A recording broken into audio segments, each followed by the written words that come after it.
دور موجود کے محققین یہ کہتے ہیں کہ تم پردے میں عورت کو سمیٹ کر کے اس کی آزادی سلب کرنا چاہتے ہو، واجبی سا پردہ کافی ہے،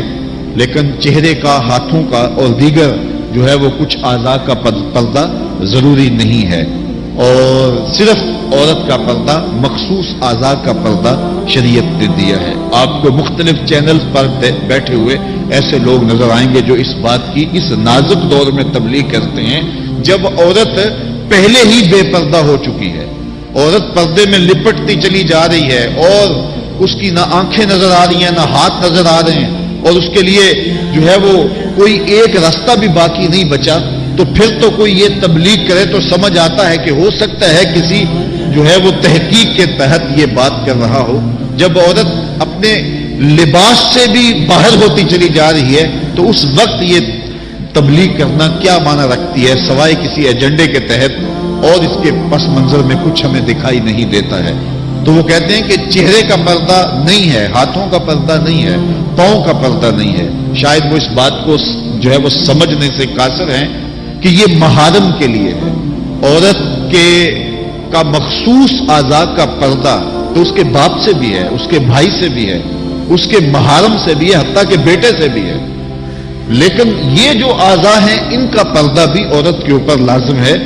چونکہ جو شر پیدا ہوتی ہے وہ چہرے سے اس کا آغاز ہوتا ہے۔ تو میں ایک بات کہا کرتا ہوں کہ یہ جتنے دلائل ہیں ان دلائل کے جواب بھی علماء نے دیے ہیں، یہ ساری بحث کی جا سکتی ہے۔ میری مائیں بہنیں تصور کر لیں کہ سیدہ فاطمہ تو زہرا کا پردہ کیسا ہوگا، تو ان کے تصور میں حیا میں لپٹی ہوئی فاطمہ دکھائی دے گی۔ بلکہ سیدہ فاطمہ تو زہرا سے جب پوچھا گیا کہ عورت کا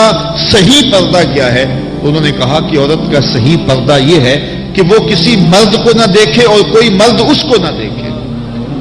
حضرت عبداللہ ابن مکتوم رضی اللہ تعالی عنہ کے سامنے ازواج مطہرات نے پردہ نہیں کیا تو وہ آنکھوں سے نابینے تھے،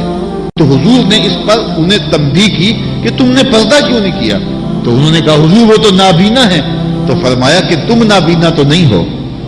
تو پردہ مرد سے بھی ہے، جہاں فتنے کا امکان بھی ہو، شریعت نے وہ راستہ ہی مسدود کر دیا ہے تاکہ کل کوئی فتنہ کھڑا نہ ہو جائے۔ تو میں سادی سی بات یہ کرتا ہوں کہ پردے کے حوالے سے دلائل کی دنیا بھی ایک بہت بڑی دنیا ہے، لیکن میری مائیں اور بہنیں یہ تصور کریں کہ سیدہ فاطمہ تو زہرا کا پردہ کیا ہوگا، تو یہ تصور کرنے سے ہی طبیعت میں حیا پیدا ہونا شروع ہو جائے گا، اور سیدہ کا پردہ اور ان کی عصمت اور ان کی آبرو کا انداز سمجھ میں آ جائے گا۔ حضرت اسماء بنت امیس رضی اللہ تعالیٰ عنہ فرماتی ہیں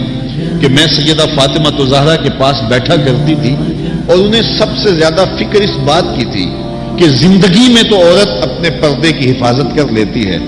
لیکن مرنے کے بعد جب پٹڑے پہ چارپائی پہ اسے ڈالا جاتا ہے تو اس کا جسم جو ہے وہ جنبش کرتا ہے اور وہ مختار نہیں ہوتی ہے، تو اعضاء دکھائی بھی دیتے ہیں، اعضاء کی حیت بھی سمجھ میں آتی ہے، تو یہ بڑا مشکل لمحہ ہوگا جو مرنے کے بعد درپیش ہوتا ہے۔ تو فرماتی ہیں کہ میں نے انہیں کہا کہ جب حبشہ کی جانب ہجرت کی تھی تو میں بھی ان لوگوں میں شامل تھی، تو میں نے وہاں حبشہ میں دیکھا ہے